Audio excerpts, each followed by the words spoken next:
Hello प्यारे बच्चों, welcome back to my YouTube channel maths plaza. तो बच्चों, आज मैं इस वीडियो में बिहार बोर्ड क्लास 10th भूगोल अध्याय वन का भाग क, जिसका नाम है प्राकृतिक संसाधन। तो आज मैं इस चैप्टर के संपूर्ण क्वेश्चन का सॉल्यूशन कराने वाला हूं। तो आइए देखते हैं। तो पहला भाग दिया है इसका कि वस्तुनिष्ठ प्रश्न यानी ऑब्जेक्टिव क्वेश्चन, ठीक ना, ऑब्जेक्टिव क्वेश्चन। तो ऑब्जेक्टिव क्वेश्चन में पहला क्वेश्चन कह रहा है, पंजाब में भूमि निम्नीकरण का मुख्य कारण क्या है?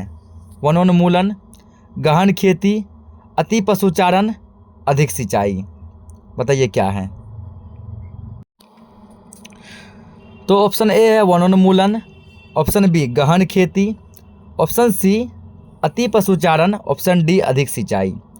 तो पंजाब में भूमि निम्नीकरण का मुख्य कारण है अधिक सिंचाई, यानी ऑप्शन डी। या डी ने देखिए ऑप्शन घ दिया है तो ऑप्शन घ हो जाएगा।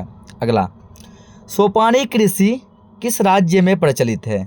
हरियाणा, बिहार का मैदानी क्षेत्र, उत्तराखंड, पंजाब। तो याद रखिएगा, सोपानी कृषि उत्तराखंड में अधिक फेमस है, ऑप्शन गो। क्या है ऑप्शन गो। अगला, मरुस्थलीय मृदा का विस्तार किस राज्य में है? राजस्थान, उत्तर प्रदेश, कर्नाटक, महाराष्ट्र। तो मरुस्थलीय मृदा का विस्तार जो है वो राजस्थान में है, ऑप्शन क। अगला है कि मेढक के प्रजनन को नष्ट करने वाला रसायन कौन है? बेंजीन, एंड्रीन, यूरिया, फास्फोरस। तो मेढक के प्रजनन को यदि कोई रसायन नष्ट कर सकता है तो वो है एंड्रीन, ऑप्शन ख, ठीक ना। अगला है कि काली मृदा का दूसरा नाम क्या है? तो काली मृदा का दूसरा नाम क्या है? तो इसका बलुई मिट्टी, रेगुड़ मिट्टी, अखरोटी मिट्टी, पर्वतीय मिट्टी। तो याद रखिएगा, काली मृदा का दूसरा नाम है रेगुड़ मिट्टी, ठीक ना, ऑप्शन ख। अब आते हैं हम लोग लघुत्तरीय प्रश्न की तरफ। तो लघुत्तरीय प्रश्न में जो है, लघुत्तरीय प्रश्न में यहाँ पे पहला क्वेश्चन कह रहा है कि जलोढ़ मिट्टी के विस्तार वाले राज्यों के नाम लिखें। ऐसा कौन कौन सा राज्य है जहाँ जलोढ़ मिट्टी पाई जाती है? इन मृदा में कौन कौन सी फसलें लगाई जाती है? तो भारत में, उत्तर लिखेंगे इसका, भारत में, ठीक ना, जलोढ़ मिट्टी का विस्तार उत्तर प्रदेश, बिहार, पंजाब, हरियाणा, उड़ीसा, आंध्र प्रदेश, असम, ठीक है, असम के बाद क्या हो जाएगा? गुजरात। इन सब राज्यों में क्या है, इसका विस्तार है। राजस्थान के कुछ हिस्सों में पाया जाता है। इस मृदा में चावल, गेहूं, गन्ना, दलहन, मक्का, ये सब फसलें की जा सकती है। अगला क्वेश्चन है, समोच्च कृषि से आप क्या समझते हैं? समोच्च कृषि से आप क्या समझते हैं? पहाड़ी ढलानों पर समोच्च रेखाओं के समांतर तैयार की गई भूमि पर की जाने वाली कृषि को समोच्च कृषि कहते हैं। अगला क्वेश्चन है, पवन अपर्दन वाले क्षेत्र में कृषि की कौन सी पद्धति उपयोगी मानी जाती है? तो पवन अपर्दन वाले क्षेत्र में पट्टिका कृषि उपयोगी मानी जाती है। कौन सी कृषि? पट्टिका कृषि। अगला क्वेश्चन है, भारत के किन भागों में नदी डेल्टा का विकास हुआ है और यहाँ के मृदा की क्या विशेषता है? तो भारत के पूर्वी तटीय भाग में नदी डेल्टा का विकास हुआ है। यहाँ की मृदा की यह विशेषता है, यानी कि यहाँ के मृदा के कण का आकार काफ़ी महीन होता है। मृदा का कण बहुत ही ज़्यादा क्या होता है? महीन होता है। अगला क्वेश्चन है कि फसल चक्रण मृदा में किस प्रकार सहायक होते हैं? ठीक है ना, फसल चक्रण मृदा में किस प्रकार सहायक होते हैं? फसल चक्रण द्वारा मिट्टी के पोषणीय स्तर को बढ़ाया जा सकता है या फिर उसके स्तर को स्थिर किया जा सकता है, ठीक ना, जिससे मृदा का संरक्षण हो जाता है। इससे क्या होता है? मृदा का संरक्षण हो जाता है। उदाहरण के लिए गेहूं, कपास, मक्का इत्यादि फसलों को लगाकर उगाने से मृदा की पोषणीय स्तर गिरता रहता है। इसे तिलहन या दलहन पौधे की खेती कर पुनः प्राप्त किया जा सकता है। यानी कि यदि गेहूं, कपास, मक्का ये सब लगाकर यदि हमारे मृदा का नष्ट हो रहे हैं, इसमें हमें तिलहन, दलहन ये सब पौधे लगाने चाहिए, ये सब फसल लगाने चाहिए। इससे मृदा का क्या होगा, तो मृदा का उर्वरा शक्ति फिर से बढ़ जाएगा। इस प्रक्रिया से नाइट्रोजन का स्थिरीकरण भी होता है। अगला क्वेश्चन है, अब हम लोग आते हैं दीर्घ उत्तरीय प्रश्न में, लॉन्ग आंसर टाइप क्वेश्चन, जो कि आपके एग्जाम में जब भी पूछेगा 5 नंबर में पूछेगा। दिया जलाक्रांतता कैसे उत्पन्न होती है। जलाक्रांतता कैसे उत्पन्न होती है, मृदा अपरदन में इसकी क्या भूमिका है। जलाक्रांतता कैसे उत्पन्न होती है और मृदा अपरदन में इसकी क्या भूमिका होती है। तो क्वेश्चन या आंसर लिखेंगे इसका, भारत में मृदा अपरदन के लिए कई कारक जिम्मेवार हैं, जिनमें जल भी शामिल है। जल क्या उसी में शामिल है। वास्तव में हरित क्रांति का आधार अधिक उपज को प्राप्त करना रहा है।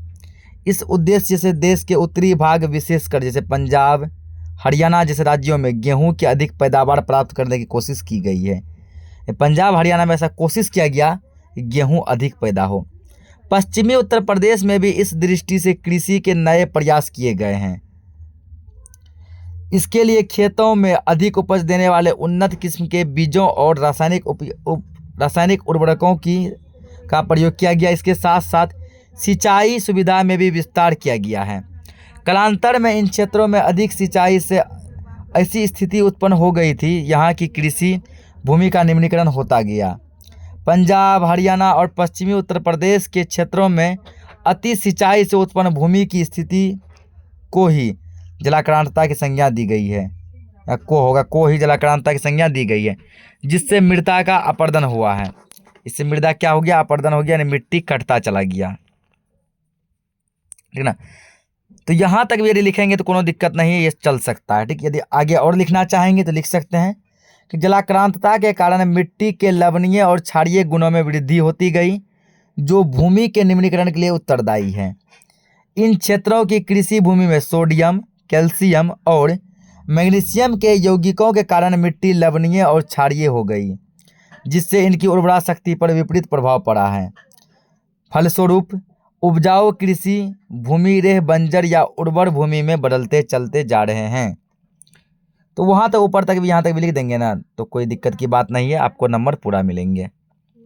अगला क्वेश्चन है कि मृदा संरक्षण पर एक निबंध लिखें। मृदा संरक्षण में क्या करना है, एक निबंध लिखना है। तो भारतीय मिट्टी से संबंधित समस्याओं में मिट्टी कटाव एवं निम्नीकरण की समस्या प्रमुख है। हमारे भारत में सबसे ज़्यादा समस्या देखने को मिलती है, वो है मिट्टी का कटाव, जिसके कारण मिट्टी की उर्वरता दुष्प्रभावित हो रही है। मृदा एक अमूल्य संसाधन है। ये एक ऐसा संसाधन है जिसका हम लोग मूल्य नहीं लगा सकते, ये कितना कीमती है, जिससे मानवीय जीवन प्रत्यक्ष रूप से जुड़ा हुआ है।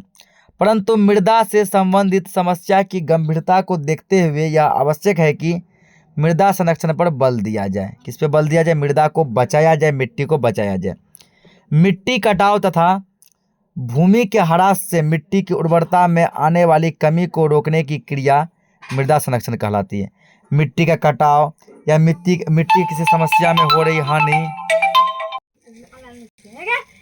फिर यहाँ देखिए, ठीक ना, तो जैसे मिट्टी का कटना, ठीक ना, मिट्टी के उर्वरता शक्ति में ह्रास होना, अगर इन सब को हम लोग किसी भी तरीके से रोक देते हैं तो यही क्या कहलाता है, मृदा संरक्षण कहलाता है, ठीक ना। संपूर्ण भारत आज मिट्टी कटाव एवं उर्वरता ह्रास की समस्या से ग्रसित है। कहीं पे मिट्टी का कटाव हो रहा है, बाढ़ के माध्यम से, तो पानी के माध्यम, किसी न किसी के माध्यम से, या तो मिट्टी में जो उर्वरता शक्ति थी जिससे खेती अच्छी होती थी वो कम होते जा रहे हैं। पर्वतीय भागों में तेज वर्षा से बहता पानी मिट्टी कटाव का कारण है। पूरा पानी तेज गति से बढ़ता है, अपने साथ मिट्टी को काट के लेके चला जाता है।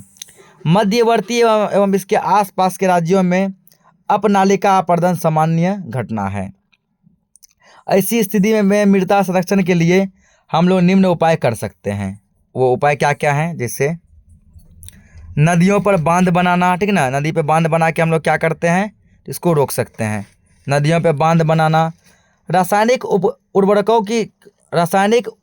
की जगह जैविक खाद का प्रयोग करना, रासायनिक खाद का प्रयोग कम करना, जैविक खाद का प्रयोग ज़्यादा करना। पर्वतीय भागों में सीढ़ीनुमा कृषि या समोच्च कृषि करना।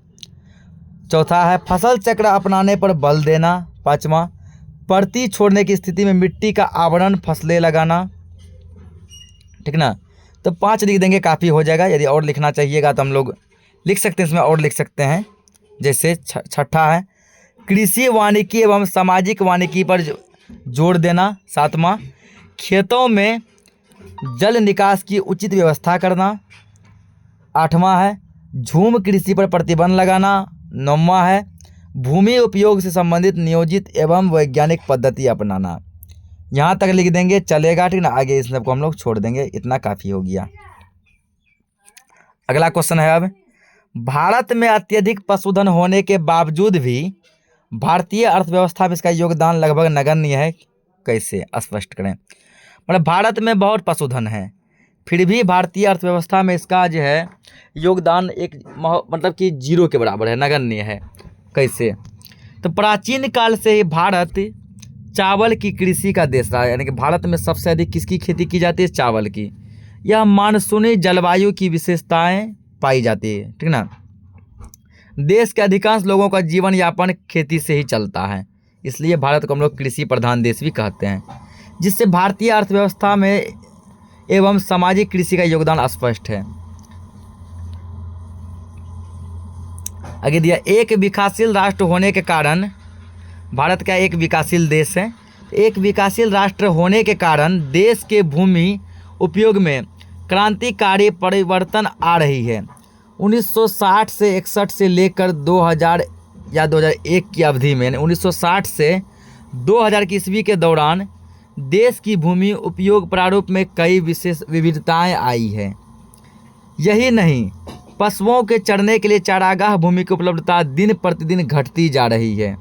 क्या होती जा रही है? तो घटती जा रही है। साथ ही औद्योगिकरण एवं नगरीकरण के कारण बढ़ते प्रदूषण की मात्रा से संपूर्ण जीव जगत त्रस्त हो गए हैं, मतलब कि त्रस्त पूरा समस्या उत्पन्न हो गए हैं। यही कारण है कि भारत में पशुधन की संख्या काफ़ी अधिक है। क्या काफ़ी अधिक है? विश्व के अग्रणी देशों में इस दृष्टि से भारत का स्थान आता है, ठीक ना।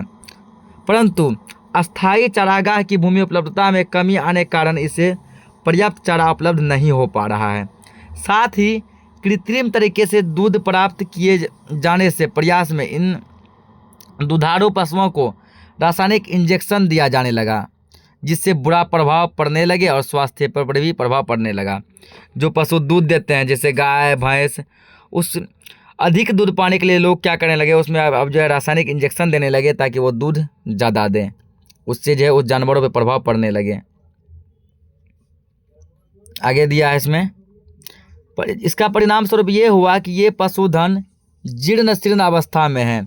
चूँकि अधिकांश भारतीय किसान एवं पशु मालिक अमीर नहीं है, सब किसान अमीर नहीं है, सब पशु के मालिक भी अमीर नहीं है, इसलिए उसके रखरखाव पर विशेष ध्यान दिया जाता है, जिससे वे कमज़ोर हो जाते हैं। ऐसी स्थिति में पशुधन अर्थव्यवस्था में योगदान देने के बजाय भारतीय अर्थ यानी मुद्रा या पूंजी का एक बड़ा हिस्सा खर्च करवा देते हैं। यही कारण है कि भारत में अत्यधिक पशुधन होने के बावजूद भी इसका योगदान बहुत ही नगण्य है। इसी के साथ ये भाग पूरा क्या हो गया, चैप्टर खत्म हो गया, द एंड हो गया। मिलते हैं हम लोग नेक्स्ट लेक्चर में। तब तक के लिए जय हिंद, जय भारत, वंदे मातरम।